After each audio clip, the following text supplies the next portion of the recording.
Hello दोस्तों, कैसे हैं आप सब। उम्मीद करता हूँ बहुत अच्छे होंगे। आज हम इनलाइटन स्पेस के चैनल में जिस विषय पे चर्चा करेंगे उसका नाम है मैग्ना कार्टा और इसका ऐतिहासिक महत्व है। जो लोग भी राजनीतिक विज्ञान की समझ रखते हैं उन्हें इस विषय के बारे में जानकारी होगी। यह दस्तावेज़ इंग्लिश का पहला कानून बना। यह न केवल इंग्लैंड में बल्कि विश्व स्तर पर भी एक महान दस्तावेज़ के रूप में जाना गया। Universal declaration of human rights के अंतर्गत भी मैग्ना कार्टा ने महत्वपूर्ण भूमिका अदा की। बल्कि ये कहें कि मानवाधिकार की प्रस्तावना का आधार ही मैग्ना कार्टा का दस्तावेज़ ही बना। मैग्ना कार्टा क्या है, यह अस्तित्व में कब आया और इसे बनाने की आवश्यकता क्यों महसूस की, इन सभी सवालों की चर्चा हम आगे इस विषय में करने वाले हैं। तो स्वागत है आपका अपने YouTube चैनल इनलाइटन स्पेस में। मैग्ना कार्टा सर्वप्रथम 15 जून 1215 में किंग जॉन और इंग्लैंड के बैरन्स यानी जागीरदारों के बीच में हस्ताक्षरित हुआ था। ऐसा समझा जाता है कि किंग जॉन काफ़ी कमज़ोर शासक था। वह अपने शासनकाल में कभी भी कोई शक्तिशाली युद्ध न जीत सका। एक युद्ध उसके शासनकाल में फ्रांस के साथ हुआ भी था, तो वह भी नॉर्थ यानी उत्तरी फ्रांस में हार गया। इस कारण उसने अपनी आर्थिक ज़रूरतों को पूरा करने के लिए इंग्लैंड के बैरन्स के ऊपर हैवी टैक्सेस इम्पोज कर दिए। इन बढ़े हुए कर को जो भी अदा नहीं करते थे उनकी सारी की सारी प्रॉपर्टी सीज कर ली जाती थी, यानी उनकी प्रॉपर्टी जब्त कर ली जाती थी। इतना ही नहीं, वह कठोर दंड का प्रावधान भी करता था उन सभी के लिए जो लोग उसके शासन का आदर नहीं करते थे या फिर उसके शासन की अवज्ञा करते थे। वह अपने शासनकाल में काफ़ी लोगों को इम्प्रिजन्ट कर चुका था, यानी कैद खाने में डाल चुका था।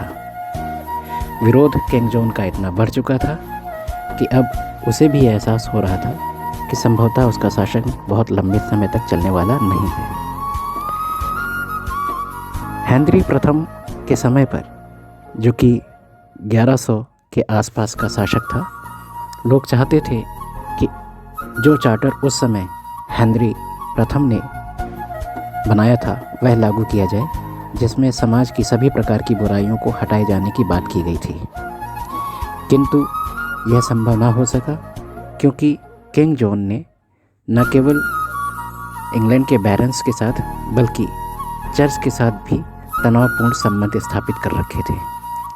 इसलिए चर्च भी उसके खिलाफ था और पोप स्टीफन लैंगडन किसी भी हद तक आर्बिट्रेरी के रूप में, यानी किंग और बैरन्स के साथ में बातचीत करने के लिए पूरी तरीके से कोशिश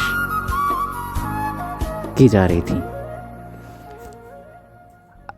बहुत विरोध बढ़ने के बाद लंदन में किंग को, यानी किंग जॉन को अरेस्ट कर लिया गया, वहाँ गिरफ्तार करके रख लिया गया और उसे नेगोशिएशन के लिए, यानी बातचीत करने के लिए राजी किया गया।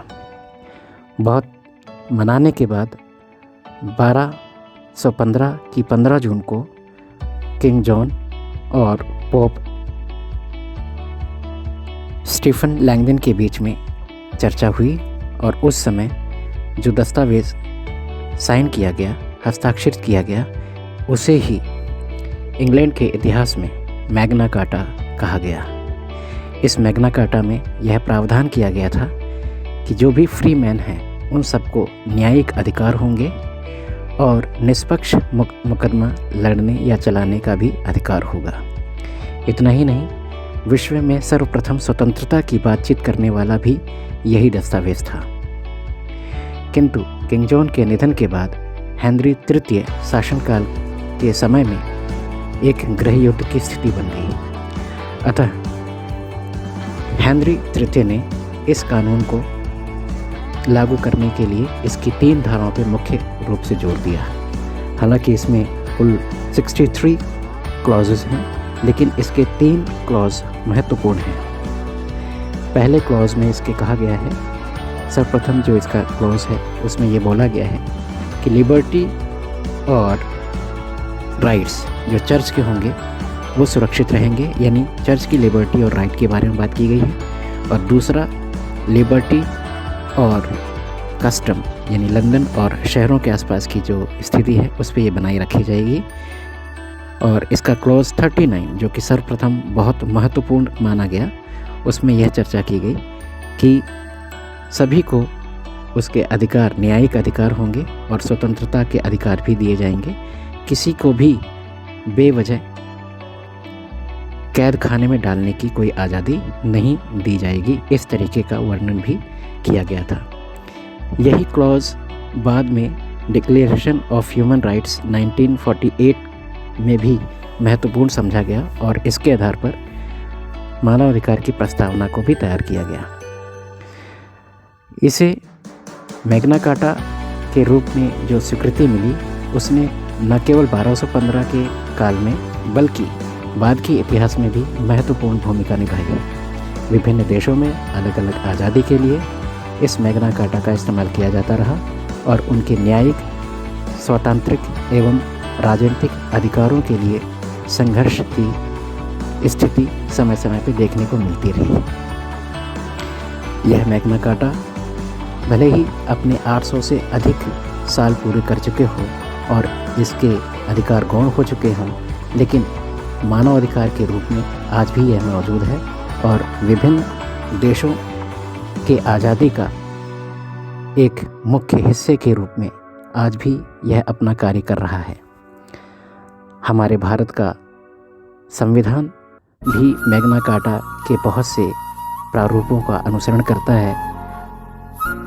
संविधान का भाग 3 जिसमें मौलिक अधिकार की चर्चा है, वह भारतीय संविधान का एक मैग्ना कार्टा भी कहा जाता है। हम कह सकते हैं कि यह मैग्ना कार्टा भले ही आज अस्तित्व में नहीं है, लेकिन इसने जो ऐतिहासिक रचना करी उस स्थिति में आज भी यह मौजूद है। हालांकि प्रारंभ में मैग्ना कार्टा में फ्री मैन को ही राइट्स दिए गए थे, क्योंकि उस समय सामंती समाज था और सामंती समाज में या तो सामंत या फिर फ्री पीजेंट्स यानी कि स्वतंत्र और बंधक 2 तरीके के किसान होते थे, जिसमें फ्री पीजेंट्स यानी स्वतंत्र किसानों को यह अधिकार दिए गए थे। यही कारण है कि उस समय पूरे इंग्लैंड में गृह युद्ध हो चुका था, जिसे हेनरी तृतीय और बाद के शासकों ने नियंत्रित किया और तब से आज तक मैग्ना कार्टा का एक विशेष स्थान रहा है। यह न केवल इंग्लैंड में बल्कि आज अंतर्राष्ट्रीय स्तर पर भी महत्वपूर्ण भूमिका निभा चुका है, जिसका उदाहरण मानव अधिकार का मिलना है। और यही कारण है कि प्रति वर्ष 10 दिसंबर को हम ह्यूमन राइट्स डे यानी मानव अधिकार दिवस मनाते हैं, जिसका मुख्य उद्देश्य मनुष्य के सार्वभौमिक अधिकार के बारे में जानकारी प्रदान करना होता है, जो उसके सर्वांगीण जीवन के विकास के लिए ज़रूरी होते हैं।